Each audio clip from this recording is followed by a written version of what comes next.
Bonjour Christophe. Bonjour. Première question, comme d'habitude, un petit point sur l'effectif. Je pense notamment à J28 qui était sorti sur blessure au genou contre Montpellier. Où est-ce qu'il en est? Pas de bonnes nouvelles sur l'effectif, parce qu'il y a déjà un forfait de Ouzou, c'est sûr, c'est un mois d'arrêt, entorse du ligament latéral interne, donc entre 3 et 4 semaines.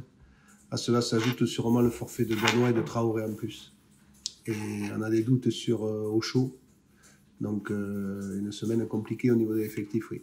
Qu'est-ce qui s'est passé Ils ont senti des douleurs musculaires en fin de match et a priori c'est plus grave que prévu puisque Kevin a essayé ce matin, il ne peut pas.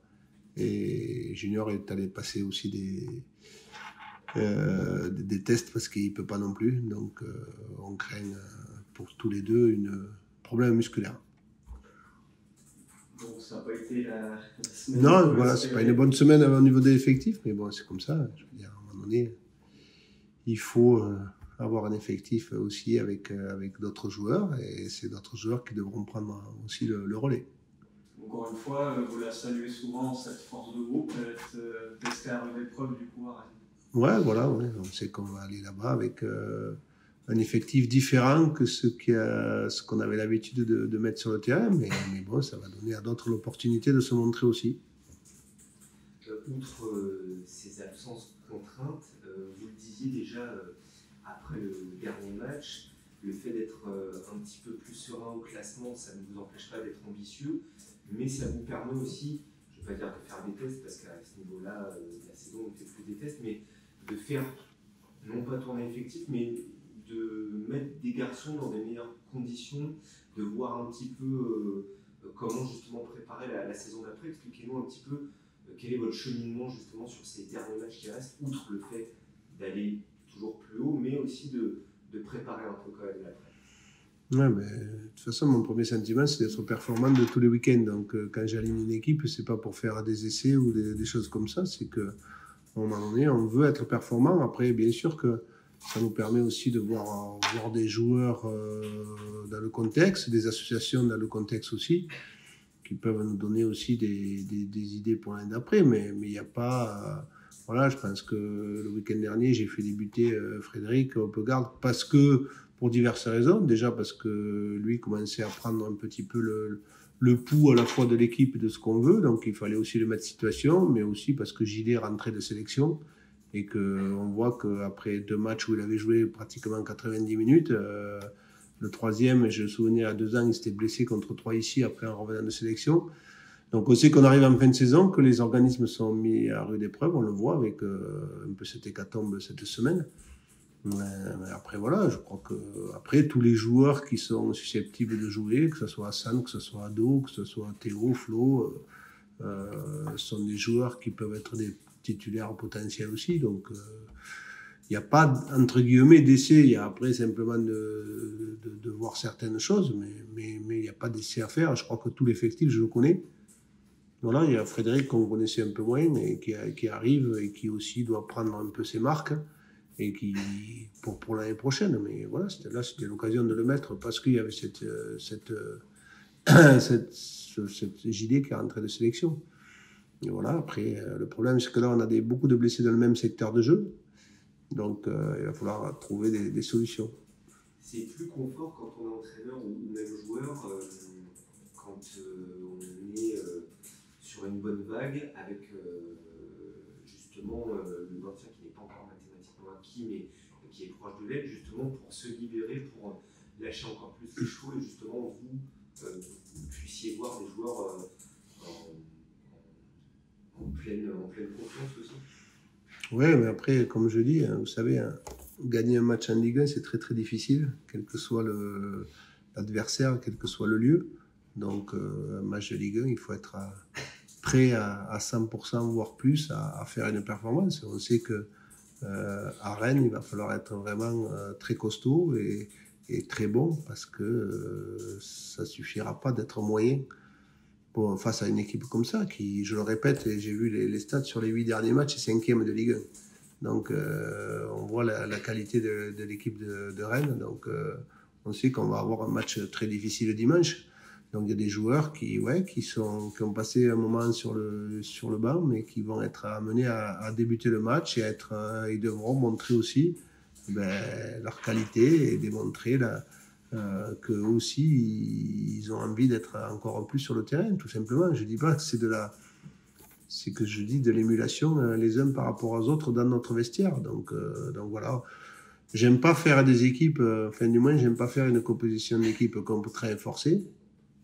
Là, on va être obligé de partir avec une équipe différente, avec un banc différent, parce qu'on a intégré le petit Matondo qui est moins de 17, qui sera avec nous aussi sur le déplacement. Il y en aura peut-être d'autres aussi, on fera le point demain après le dernier entraînement, mais c'est aussi donner à ces jeunes-là de l'expérience, parce que qui jouent ou qui jouent pas, mais déjà se déplacer, voir comment on appréhende un match en professionnel avec un stade plein. Voilà, ça crée aussi de l'expérience, et ces matchs-là doivent permettre à ces jeunes aussi d'acquérir de l'expérience. Et comment vous jugez justement Fredrik Oppegård, là qu'on a vu un petit peu plus ces derniers temps, avec une montée en puissance? C'est un garçon que je trouve adapté énormément à notre système, à savoir un garçon qui a une capacité à répéter les efforts, à être très bon techniquement sous la pression et avoir une qualité de centre, ce qu'on demande nous entre guillemets à nos pistons. Après, il faut qu'il prenne la mesure aussi de la Ligue 1 sur l'aspect défensif, sur l'aspect des 1 contre 1 face à des joueurs qui sont souvent puissants dans ces zones-là. Ça demande qu'il s'approprie un petit peu le niveau, mais en le faisant venir au mois de janvier, on savait que c'est une préparation aussi pour l'année prochaine. Et donc il acquiert tout ça à la fois sur des semaines d'entraînement, sur le match-là, et il aura d'autres moments de jeu. Il en a déjà eu un petit peu par-ci par-là, il en aura d'autres sur cette fin de saison. Pour revenir sur ce match à Rennes, vous restez sur 2 résultats positifs à Nice et à domicile contre Montpellier, mais avec des prestations un petit peu irrégulières, peut-être, notamment des premières mi-temps, peut-être pas à la hauteur de ce que vous attendez. L'enjeu, ça va être ça aussi à Rennes, essayer forcément de retrouver le chemin entre les... Je pense que sur les 3 derniers matchs, on a fait 7 points sur 9, parce qu'il ne faut pas oublier la victoire à Reims aussi, qui était hyper importante. Mais en ayant des moments de match où on maîtrisait pas très bien le match, notamment le tempo, entre les temps forts et les temps faibles. Je trouve qu'on les a très bien maîtrisés dans nos temps forts, parce qu'on a souvent sanctionné. Nos temps faibles, on doit pouvoir mieux les maîtriser, je pense.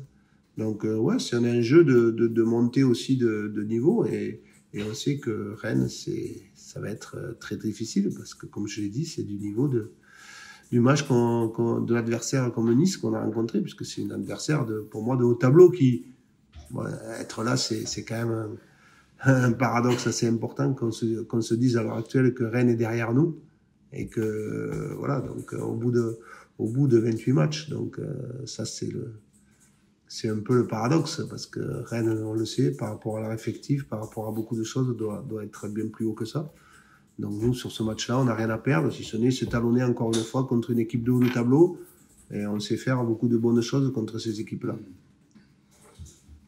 Frédéric, on peut-être parler déjà du dernier match qui était particulier pour toi, avec cette première titularisation en Ligue 1 et à Auxerre en plus.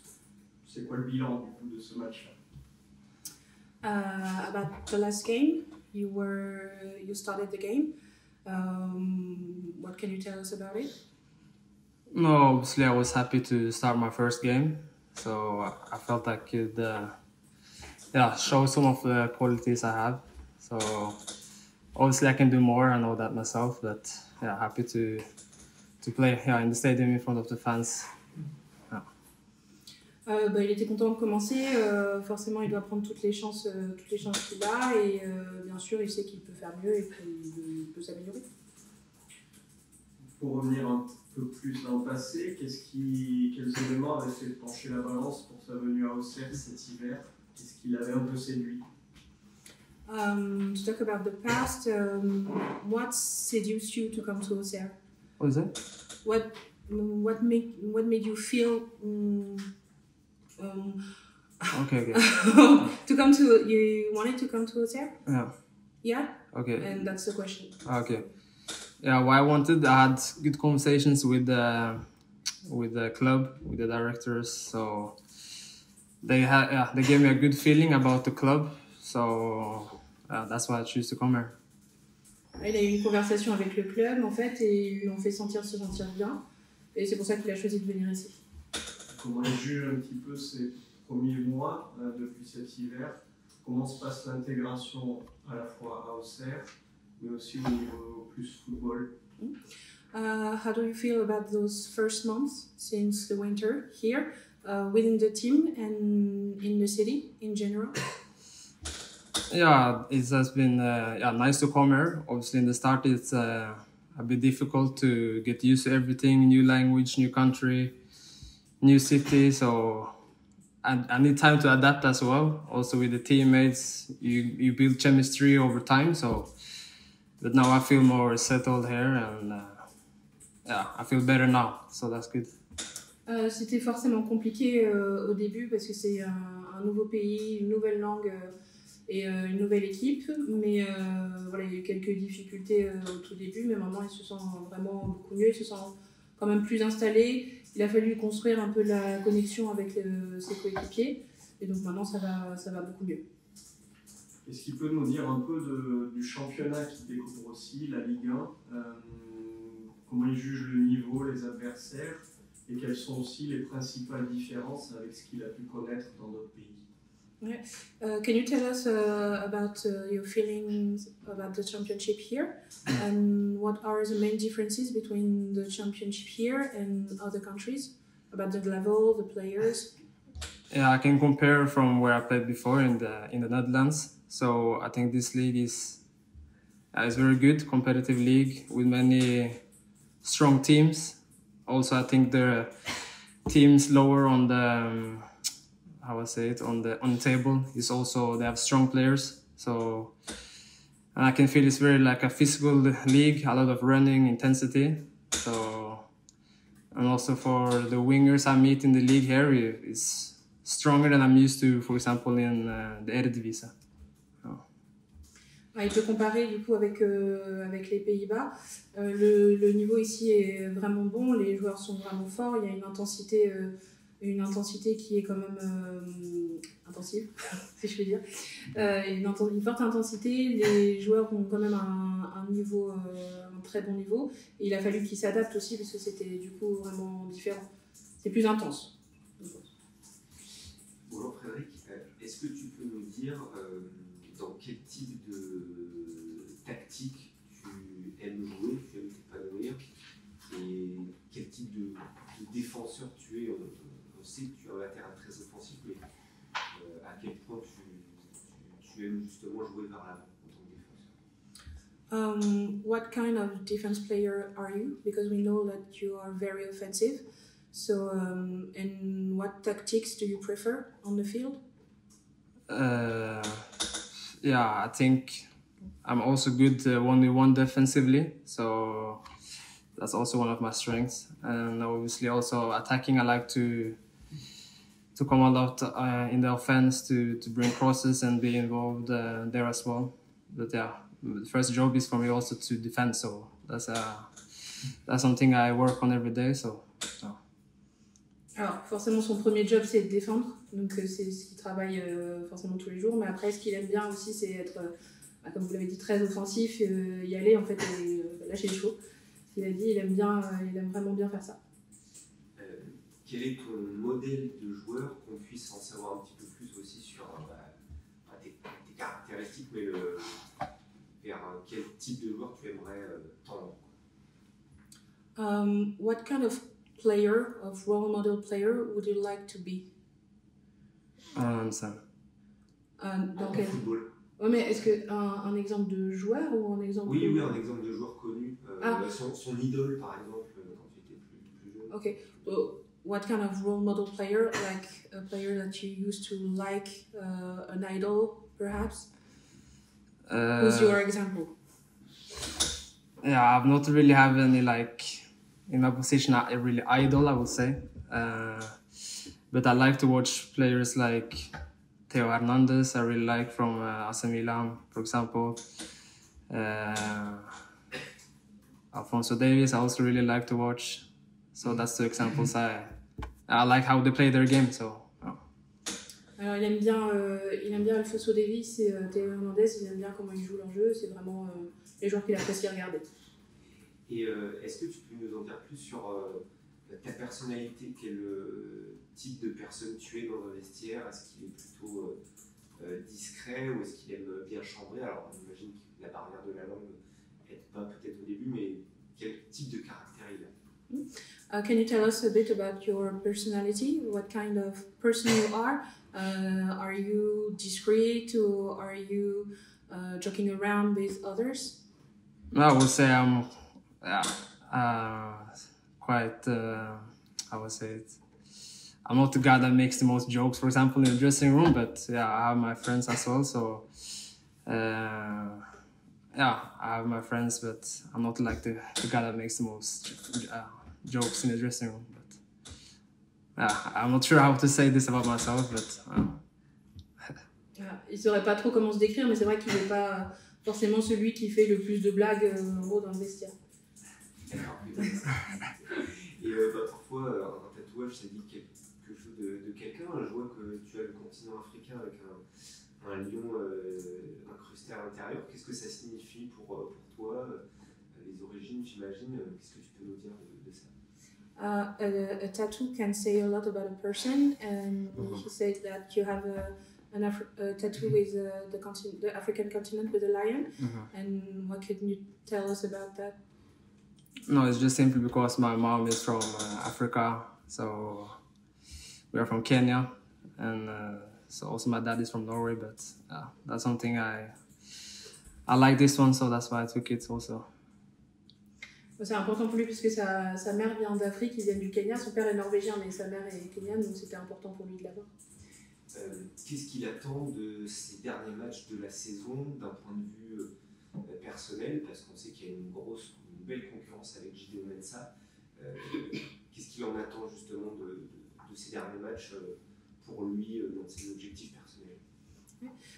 What do you expect of the last remaining games, because you have competition with Gideon Mensah, and personally and professionally, what do you expect of these last games? No, obviously I would just try to do my best in every training to show myself for the coach, and then it's up to him to take the decision. So, but I can only focus on what I can do on the field to try to perform as well as possible, and then obviously to play games, that's what I want. So. Tout ce qu'il veut, c'est jouer des matchs, hein, forcément. Après, le coach prend la dernière décision. Donc tout ce qu'il peut essayer de faire, c'est de faire de son mieux, de montrer à l'entraînement tout ce qu'il peut faire et de profiter. Sur cette question un peu, si on peut approfondir, est-ce qu'il y a ce sentiment d'essayer de marquer des points au maximum, en vue aussi de la saison prochaine et du plus long terme ici? Et la deuxième partie, c'est comment il vit un petit peu cette concurrence avec J28, comment ça se passe au quotidien? Yeah. Do you feel like you have to like be better to show the coach that you can play? And how do you feel about the competition with Gideon Mensah? I don't understand the first question really. Je trouve un autre moyen de le dire. Do you feel like you have to be the best to start the games? Yeah, I think the only thing, like I said, like in the last question, the only thing I can do is focus on myself and try to do my best every day. So that's the only thing I can focus on. And of course, Mensah is a good player as well. So yeah, the competition is there for sure. La compétition est forcément là avec Gideon Mensah, mais la seule chose qu'il peut faire, lui, c'est vraiment se concentrer sur lui-même pour montrer le meilleur de lui-même et voilà.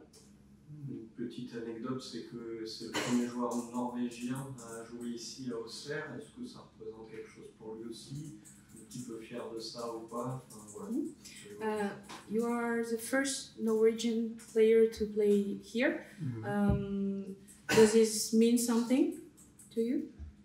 Yeah, it's special that you can be the first Norwegian player to play in this club. So yeah, it's a special thing, I think. So I'm happy with this. Ouais, il est heureux de ça, ça représente vraiment quelque chose d'être le premier de son pays à jouer ici et il en est très heureux. Et peut-être ses ambitions avec Auxerre sur le plus long terme, il est aussi dans ce moment de sa carrière peut-être où il faut qu'il accumule du temps de jeu, de l'expérience, il est encore jeune. Ouais, qu'est-ce qu'il s'est fixé un petit peu en venant ici? What are your ambitions with Auxerre? What goal did you set yourself for? Yeah, the goals for us is we have to stay in the league, and but also we can look higher up on the table because I think we are playing well the last game. So, and for me personally, I come here to try to show myself as best as possible in a good league, and yeah, that's my goals for now. Son premier but, en gros, c'est de rester forcément en Ligue 1 et il sait qu'il peut le faire mieux même l'année prochaine. Donc c'est vraiment le but premier. Sorry, can you repeat the last part of the answer? What did I say? Your main goal is to stay in the league. Yeah, we stay in the league, but we're also doing well now, so we can also look on the teams a bit above us because it's not too far away. Okay. Up as well, so. Ok, bon, ils peuvent regarder sur les équipes qui sont vraiment au-dessus d'eux parce qu'ils sont pas tant au-dessus d'eux finalement. Je voulais savoir quelles étaient tes passions dans la vie outre le football et qu'est-ce qui t'a marqué le plus à Auxerre d'un point de vue, je sais pas, paysage, culinaire, est-ce qu'il a déjà pris ses marques ou est-ce qu'il est en mode un peu casanier, je découvre petit à petit? What are your passions in life? And how do you feel about Auxerre? Did you take time to discover the city, or do you stay at home mostly? My passion. Your passions outside of football. My passion outside football. I'm really a family guy, so I like to spend time with my family, and also when I have time, for example, to get my friends over here. I also have a dog at home I like to be with, so. Most of the time I'm at home, watching TV, series, movies like this. But I've also been exploring the city. So yeah, it's a nice city. It's a small city, but still I think it's quite nice. Alors c'est une petite ville, c'est sûr, mais qui est quand même assez sympa. Après, lui, il est vraiment quelqu'un proche de sa famille. Donc, en dehors du foot, il aime bien passer du temps avec sa famille, passer du temps avec ses amis s'il arrive à les faire venir un petit peu ici. Et sinon, il a un chien, donc ça lui prend déjà un petit peu de temps. Et sinon, il reste à la maison, il regarde la télé, des séries, des films.